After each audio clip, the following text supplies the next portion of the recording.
Hi friends, அண்ணா சீரியலில் August 20ஆம் தேதிக்கான எபிசோடில் என்ன நடக்க போகுதுன்னா, கனி ரத்னாவை கிண்டல் பண்ண என்னையே கிண்டல் பண்ணுறியான்னு சொல்லி ரத்னா அவங்கள துரத்துறாங்க. அப்போ சூடாமணி அவங்கள தடுத்து, என்னடி சின்ன பிள்ளைத்தனமா, அதான் மாப்பிள்ளை வந்திருக்காருல, அமைதியாக இருங்கன்னு சொல்கிறாங்க.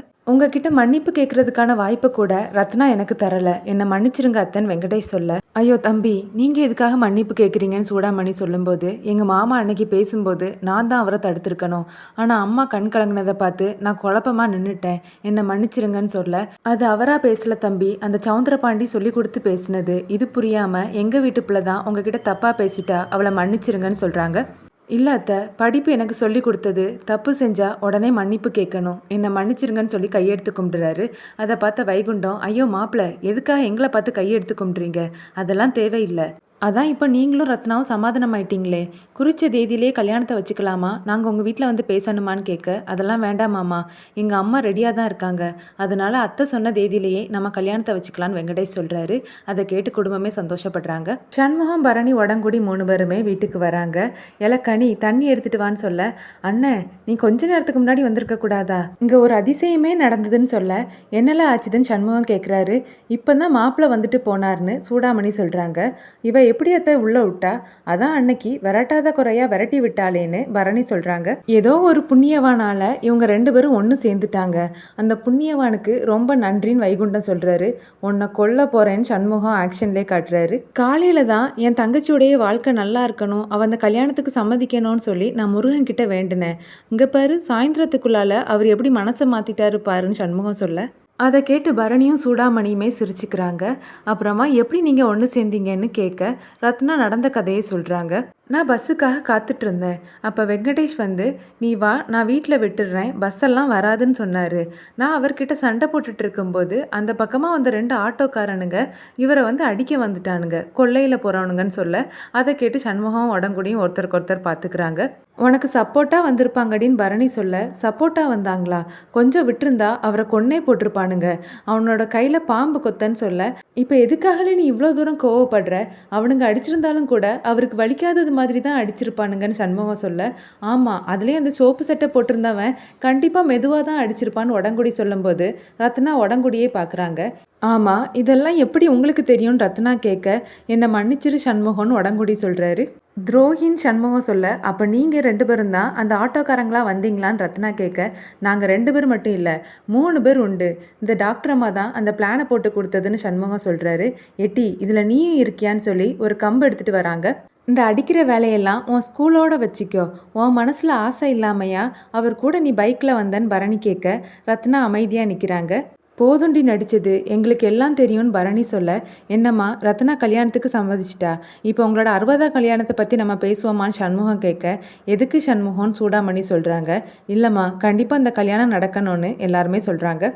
பாத்திர கடைக்காரர் சவுந்தரபாண்டியை ஜெயிலில் போய் பார்க்குறாரு, கூடவே வக்கீலும் இருக்கிறாங்க.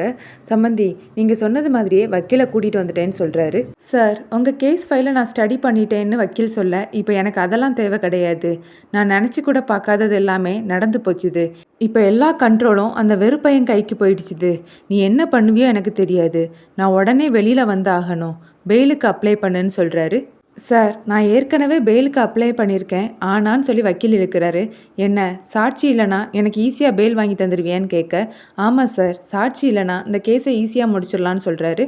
சரி கோர்ட்டில் விசாரணை நடக்கும்போது சாட்சி வரமாட்டான், அதை நான் பார்த்துக்கிறேன்னு சவுந்தரபாண்டி சொல்ல, ஐயா என்னை கொன்றாதீங்க ஐயா கொன்றாதீங்கன்னு சொல்லி சனியாக அழுறாரு.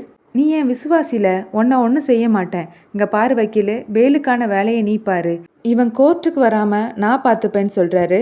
அப்புறமா பாத்திர கடைக்காரரை பார்த்து, இங்கே பாரு பாத்திரம், அவர் கோர்ட்டு வேலையை பார்த்துப்பாரு, ஆனால் நீ வெளியில் போய் ஒரு முக்கியமான வேலையை செய்யணும், நான் சொல்கிற நம்பரை நீ குறித்து வச்சிக்கோ, வெளியில் போய் அந்த நம்பருக்கு கால் பண்ணி நான் சவுந்தரபாண்டியோடைய உறவுக்காரன்னு சொல்லி நான் சொல்லக்கூடிய தகவலை நீ அவங்கிட்ட சொல்லிடுன்னு சொல்கிறாங்க. இது எதுக்கியான்னு சனியன் கேட்க, அந்த சூடாமணிக்காக, அவளுக்கு வாழ்ந்து போர் அடிச்சு போச்சுதான், அதான் அவளை நிம்மதியாக முடிச்சிடலான்னு முடிவு பண்ணிட்டேன்னு சொல்கிறாரு. சண்முகம் ஜோசியரை கூட்டிகிட்டு வீட்டுக்கு வந்திருக்கிறாரு. அதை பார்த்த வைகுண்டம், இப்போ எதுக்காக நீ ஜோசியரை கூட்டிகிட்டு வந்திருக்கிற, அதான் ரத்னாக்கு ஏற்கனவே கல்யாண நாள் குறிச்சாச்சுலன்னு கேட்க, ரத்னாவோட கல்யாணத்துக்கு முன்னாடி உங்கள் கல்யாணத்தை நடத்தணும்ல, அதுக்காக தான் கூட்டிகிட்டு வந்திருக்கேன்னு சண்முகம் சொல்கிறாரு. ஏ சண்முகம் இப்போ இதெல்லாம் தேவையா, ரத்னா கல்யாண வேலையே அம்புட்டு கிடக்குது. இப்போ எங்களுக்கு இந்த கல்யாணம் ரொம்ப முக்கியமா? எதுக்கு இந்த தேவையில்லாத செலவுன்னு சூடாமணி சொல்றாங்க. ஆமா, கிடக்கிறது கிடக்கட்டும், கிழவனை தூக்கி மனையில வைன்னு சொல்லுவாங்க. அந்த மாதிரி தான் நம்ம வீட்டில் இப்போ நடந்துட்டு இருக்குதுன்னு வைகுண்டன் சொல்றாரு. மாமா, நான் தான் ஏற்கனவே சொல்லிட்டேனே, நீங்களும் அத்தையும் இதில் எதுவும் சொல்லக்கூடாது. இது எங்களோட விருப்பம், பிள்ளைங்களோட விருப்பம், அதனால நடக்கணும்னு பரணி சொல்றாங்க. ஆமாப்பா, நானும் உங்க கல்யாணத்த பார்த்ததே கிடையாது. எனக்கும் கல்யாணத்த பார்க்கணும்னு ஆசையா இருக்குன்னு கனி சொல்ல, "ஏல கனி, நானும் அவங்க கல்யாணத்த பார்த்தது கிடையாதுன்னு" சண்முகம் சொல்றாரு. "அப்படியா அண்ணன், நீயும் கல்யாணத்த பார்க்கலையா? அந்த நேரம் நீ எங்க அண்ணன் போயிருந்த?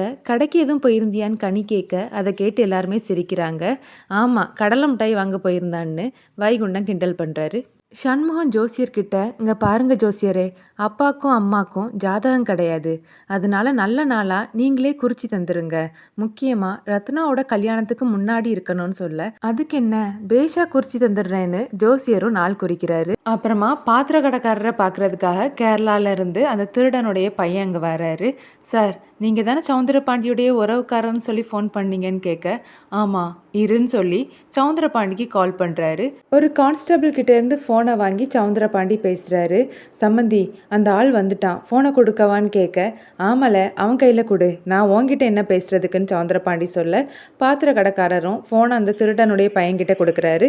"எங்கே சார் இருக்கிறீங்கன்னு" அந்த ஆள் மலையாளத்தில் கேட்க, "நான் எங்கே இருந்தா என்ன, நீ வந்த வேலையை மட்டும் பாரு. அந்த சூடாமணி ஜெயிலேருந்து ரிலீஸ் ஆயிட்டா. உன் அப்பனை கொன்று உன்னையும் உன் அம்மையும் தவிக்க விட்டாளே, அந்த சூடாமணி இப்போ வெளியில் வந்து அவள் குடும்பத்தோட சந்தோஷமாக இருக்கா. அதுவும் அவளுக்கும் அவள் புருஷனுக்கும் 60ஆம் கல்யாணம் நடக்க போகுதான்னு சொல்ல, அதை கேட்டு அந்த கேரளாக்காரர் கோவப்படுறாரு. "அந்த சூடாமணியை நான் விட மாட்டேன் சாரேன்னு" அந்த ஆள் சொல்ல, "அந்த சூடாமணியை நீ கண்டம் துண்டமாக வெட்டி போடுன்னு" சவுந்தரபாண்டி சொல்கிறாரு. "என் கையில் துப்பாக்கி உண்டு சாரே, நான் பார்த்துக்கிறேன்னு" சொல்லிட்டு ஃபோனை கட் பண்ணுறாரு. சண்முகம் வீட்டில் கல்யாண ஏற்பாடு ரொம்ப பலமாகவே நடந்துட்டு இருக்குது. அப்புறமா பாக்கியத்தை இன்வைட் பண்ணணுங்கிறதுக்காக அவங்களுக்கு கால் பண்ணுறாங்க. "ரொம்ப சந்தோஷம்ல, இந்த 60ஆம் கல்யாணம் நல்லபடியாக நடக்கணும், எந்த குறையும் இருக்கக்கூடாது. என் அண்ணனுக்கும் மதனிக்கும் நான் தான் புடவையும் வேட்டி சட்டையும் வாங்கிட்டு வருவேன்னு" பாக்கியம் சொல்கிறாங்க. "எதுக்கு பிள்ளைகளா எங்கள் கல்யாணத்தை இவ்வளோ பெருசாக நடத்துறீங்கன்னு?" சூடாமணி கேட்க, "ஆமால, எங்களோட கல்யாணம் எசக்கி அம்மன் கோயிலில் வச்சு தான் நடந்தது. 2 பேரும் மாலை மாற்றிக்கிட்டோம். பாக்கியம் தான் எல்லாத்துக்கும் சமைச்சு போட்டா, அதுவும் ஒரு 10-15 பேருக்கு தான். அவ்வளோ சிம்பிளாக தான் எங்கள் கல்யாணம் நடந்தது. நீங்கள் என்னன்னா இவ்வளோ பெருசாக தடபுடலாம் நடத்துகிறீங்கன்னு" வைகுண்டம் கேட்குறாரு.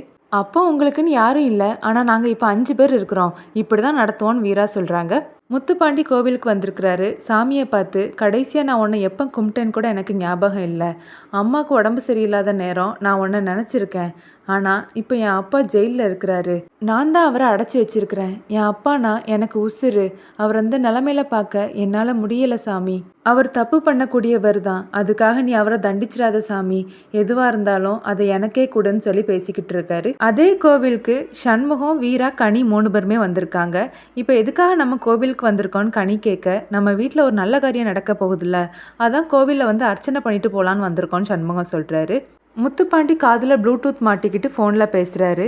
"எல சாமிநாதா, நான் சொன்னது மாதிரி எல்லாம் ரெடியாக இருக்கான்னு?" கேட்க, "ஆமாம் சார், எல்லாம் ரெடியாக இருக்குதுன்னு" அவரும் சொல்கிறாரு. "எல்லாம் நம்ம பயலுக தானேன்னு?" கேட்க, "எல்லாரும் தொழில் தெரிஞ்சவங்க சார், நம்ம பார்த்துக்கலான்னு" அந்த ஆள் சொல்ல, "சாமி, உன்னை நம்பி தான் நான் இதை செய்ய போகிறேன். எனக்கு எல்லாமே என் அப்பா தான், நீ தான் காப்பாற்றணும்னு" சொல்லிட்டு திரும்பும்போது இது எல்லாத்தையுமே கனி கேட்டுடுறாங்க. "நீ எப்போ வந்தேன்னு" முத்துப்பாண்டி கேட்க, "நீங்கள் பேசினது எல்லாத்தையும் நான் கேட்டுட்டேன்னு" சொல்லிட்டு கனி ஓடி போகிறாங்க. பின்னாடியே முத்துப்பாண்டியும் ஓடி வராரு. கனி சண்முகத்துக்கிட்ட எல்லாத்தையும் சொல்கிறாங்க. சண்முகம் முத்துப்பாண்டிக்கிட்ட வந்து, "எல, நீ திருந்தவே மாட்டியா? எதுக்காகல இப்படி இருக்கன்னு?" கேட்க, "அவர் என்னோட அப்பா, எனக்கு என் அப்பானா ரொம்ப பிடிக்கும்னு" முத்துப்பாண்டி சொல்கிறாரு. "ஆமாம், பிடிக்கும். உன் அப்பா தானே தப்பு பண்ணுறாரு. நீயும் அந்த ஆளு கூட தானே இருக்க, அதனால இப்படி தான் பேசுவேன்னு சொல்ல, என் அப்பாக்காக நான் என்ன வேணாலும் செய்வேன்னு முத்துப்பாண்டி சொல்கிறாரு. "அதுக்காக சாமிக்கிட்ட நீ வேண்டிக்கிட்டா சாமி எல்லாத்தையும் நிறைவேற்றி தந்துருமான்னு" சண்முகம் கேட்க, முத்துப்பாண்டி சண்முகத்தை பார்க்குறாரு. "என்னது, சாமிக்கிட்ட வேண்டுனான்னு கேட்குறாரு. "ஆமாம், நீங்கள் சாமிக்கிட்ட வேண்டிக்கிட்டதை நான் கேட்டேன்னு" கனி சொல்கிறாங்க. நல்ல வேலை, இவ அதை மட்டும்தான் கேட்டிருக்கான்னு நினச்சிட்டு அங்கேருந்து முத்துப்பாண்டி கிளம்புறாரு. முத்துப்பாண்டியை 4 ரவுடிங்க வந்து சந்திக்கிறாங்க. அவங்க கையில் முத்துப்பாண்டி பணத்தை எடுத்து கொடுக்குறாரு. "இங்கே பாருங்க, அந்த சனியும் கோர்ட்டுக்கு வரக்கூடாதுன்னு சொல்கிறாரு." "சரிங்க சார், அப்படியே செஞ்சிடறோன்னு" அந்த ஆட்களும் சொல்கிறாங்க. வைகுண்டம் சூடாமணியுடைய கல்யாணத்துக்கு புடவை வேட்டி சட்டை எடுக்கணும்னு சொல்லி பாக்கியம் ஒரு லிஸ்ட்டு போட்டுட்டு இருக்காங்க. அந்த நேரம் முத்துப்பாண்டி உள்ளே வராரு. அவங்க வந்துட்டாக அத்தைன்னு சொல்லி எசைக்கு தண்ணி எடுத்து கொடுக்குறாங்க. அப்புறமா பாக்கியம் அந்த 60வது கல்யாணத்தை பற்றி சொல்கிறாங்க.